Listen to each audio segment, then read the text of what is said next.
Narco test, permission granted. Kind of you sir.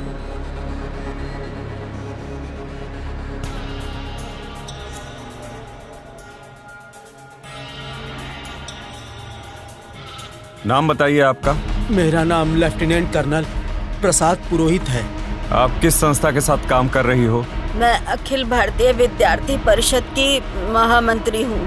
मैं Indian army में lieutenant colonel हूँ। विश्व हिंदू परिषद दुर्गा वाहिनी की मुखिया हूँ।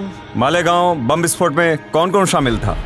मालेगांव बम ब्लास्ट की पूरी जिम्मेदारी मेरे ऊपर थी और 3 लोग थे उसमें शामिल। दहशतवाद और आतंकवाद बढ़ाना क्या ये देश के खिलाफ नहीं है? ये इंडिया हमारा देश नहीं है। हमें आर्यवर्त ब्राह्मण राष्ट्र का निर्माण करना है। ये काम आप कब से कर रहे हो? हमने 2002 से इस बम ब्लास्ट का नियोजन किया था। बम ब्लास्ट और आतंकी हमले मुस्लिम संगठन नहीं बल्कि हम करते हैं। खुद बम ब्लास्ट करते हो और इसका इल्जाम मुस्लिम संगठन पे क्यों लगाते हो? एक तो हमें पुलिस से बचना है और दूसरा हमें मुसलमानों को देशद्रोही साबित करना हमारा काम है। इस बम ब्लास्ट में कितने संगठन शामिल हैं? सनातन अभिनव भारत, अखिल भारतीय विद्यार्थी परिषद, विश्व हिंदू परिषद, ये इसमें शामिल हैं। ये करने के पीछे आपका क्या मकसद है? 2024 में हमारा सपना आर्यव्रत ब्राह्मण राष्ट्र लाना है। भारतीय संविधान खत्म हो जाएगा और मनुस्मृति का ब्राह्मण राज्य शुरू हो जाएगा। जय आर्यव्रत ब्राह्मण राष्ट्र।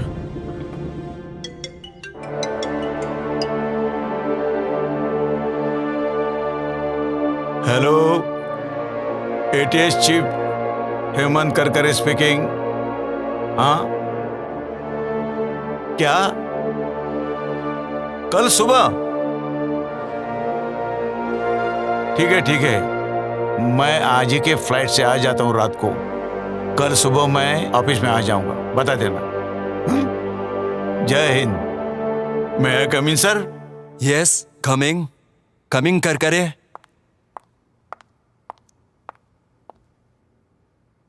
Good morning sir. Good morning, sit down please. Thank you sir.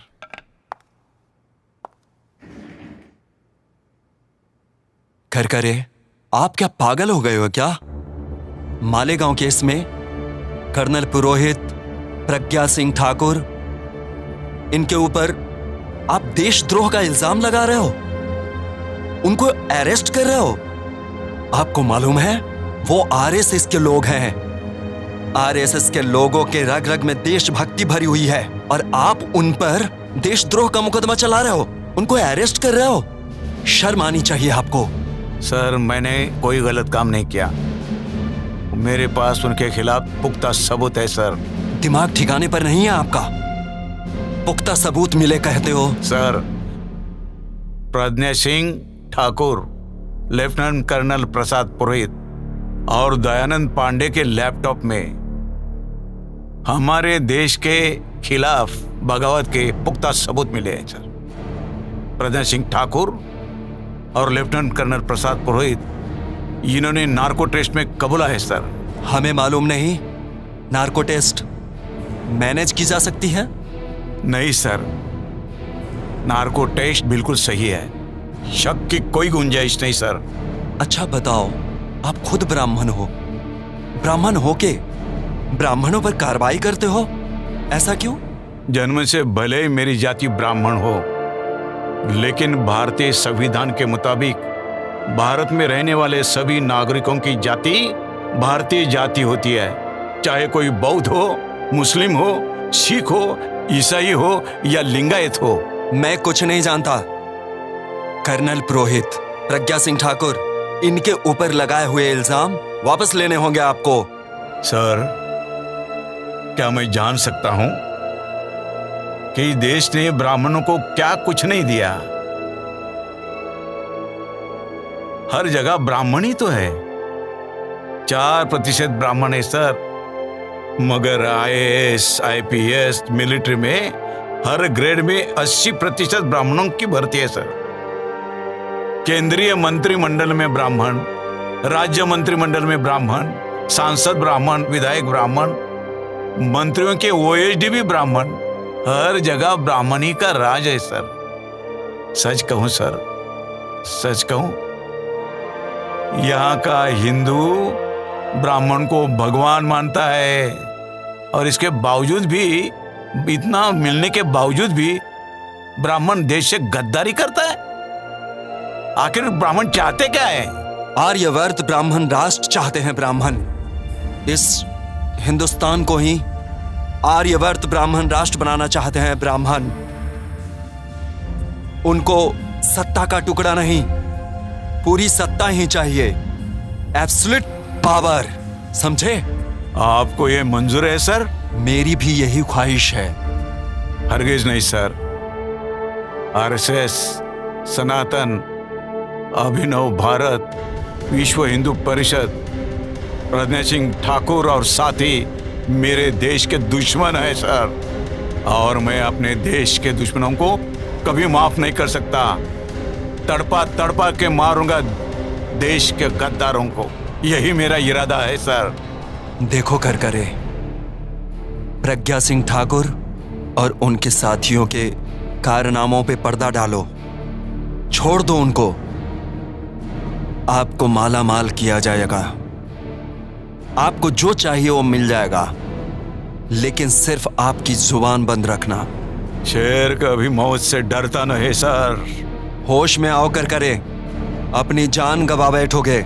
जिस रोज मैंने वर्दी पहनी उसी रोज मैंने जिंदगी को अलविदा कहा था। अलविदा सर। सुनो, आर्यवर्त ब्राह्मण राष्ट्र के लिए उसे बलि चढ़ाना ही होगा।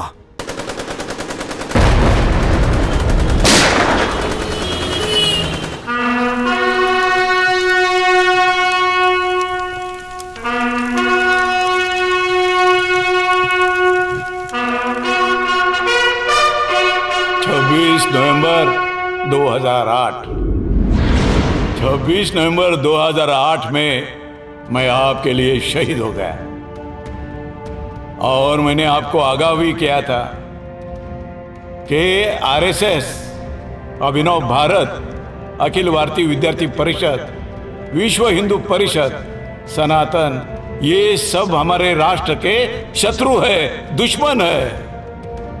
मैंने आपको आगाह किया था, मैंने ये भी बताया था कि इनका ख्वाब यहां पर आर्यवर्त ब्राह्मण राष्ट्र बनाने का है। जाग उठो। मगर मैं देख रहा हूं कोई भी जागा नहीं है। ये ब्राह्मण आप में से किसी को हिंदू मानता नहीं, आपको गुलाम मानता है, बेवकूफ गुलाम। ब्राह्मण अपने आप को भगवान मानता है और आपको राक्षस मानता है। जाग उठो, इनको ब्राह्मण राष्ट्र लाना है, संविधान बर्खास्त करना है, क्योंकि ब्राह्मण समता नहीं चाहता। ब्राह्मण अपने आप को श्रेष्ठ समझते हैं और ये हमेशा असंतुष्ट रहते हैं। इनको इस भारत देश को आर्यवर्त ब्राह्मण राष्ट्र बनाना है। साथियों, आप सोचते होंगे कि मेरा बलिदान बेकार जाएगा। मैं आपको आगाह करना चाहता हूं, अगर आप नींद से जागे नहीं तो आप सबका नुकसान हो जाएगा। आप देख रहे हो कि मोदी नाम के शख्स ने हमारे देश के सभी उद्योग बेच डाले, इसलिए schedule caste, schedule tribe, OBC और अल्पसंख्यक इनको नौकरी मिलने वाली नहीं है। उनकी अगली नस्ल भिखारी होने वाली है। जागो, अभी समय ये कह रहे हैं अब की बार 400 पार। मैं तो कहूंगा, आपको कसम दिलाता हूं, जब भी कोई बोलेगा अब की बार 400 पार, तो आपने कहना है कि अब के बार 100 जूते मार। हमको हमारा देश बचाना है, और आरएसएस के समय जो भी है वो हमारे देश के दुश्मन है। यहाँ schedule caste, schedule tribe, OBC Buddhist, Muslim, Christian, Sikh और लिंगायत ये सब इस देश के मालिक है। और इस देश के मालिक कभी देश से गद्दारी नहीं कर सकते। गद्दारी करने वाले ये सभी लोग हैं। इन सभी लोगों से सावधान रहना है, यही मैं कहता हूं। 2024 को जागो। मैं जाग उठा, मैंने जगाने की कोशिश की, बलिदान किया। अब आपको बलिदान नहीं करना है, आपको सिर्फ बटन दबाना है और बीजेपी के खिलाफ वोटिंग करना है। हमारे देश को बचाना है, हमारे संविधान को बचाना है। इनकिलाब जिंदाबाद, इनकिलाब जिंदाबाद, संविधान जिंदाबाद, संविधान जिंदाबाद, जिंदाबाद।